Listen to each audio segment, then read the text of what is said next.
Ja, men altså, så det, der jo er sket i den her uge, og grunden til, at jeg synes, det giver mening lige at tage en snak, det er jo en af de første rigtig store reklamer, er blevet lavet med 100% AI, eller det er i hvert fald det, Toys R Us siger, at den er. Og de fortæller os, at den er lavet med Sora. Jeg tænker umiddelbart, det er nok ikke et prompt, det er nok adskillige prompts, man har brugt til at lave den her video. Og så tænker jeg også, der må have været noget efterarbejde omkring at sætte logoet og eventuelt det tekst, der er rigtigt ind. Men i hvert fald, må ikke vi godt kan kalde den første rigtige AI-reklame.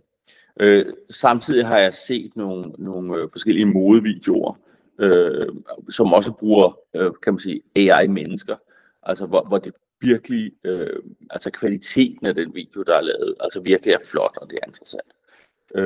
Og det, jeg synes jo, det er spændende, fordi omkring AI-video, så har vi jo haft en periode, hvor Runway Gen 2 kom, og man kombinerede det med Midjourney. Det var jo typisk den kombination, man lavede videoer med.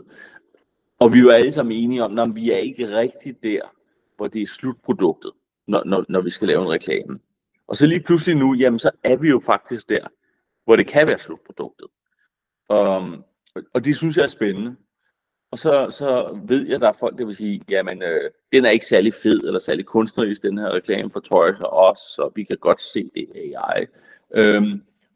Og det kan jeg sagtens give dem ret i. Altså det er ikke fordi jeg er kæmpe fan af den her reklame. Men jeg synes det er interessant, at vi nu er nået dertil, hvor det kan lade sig gøre.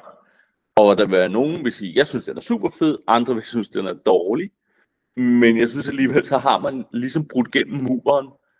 Og det er en ting, at nu kan vi altså lave reklamer med AI.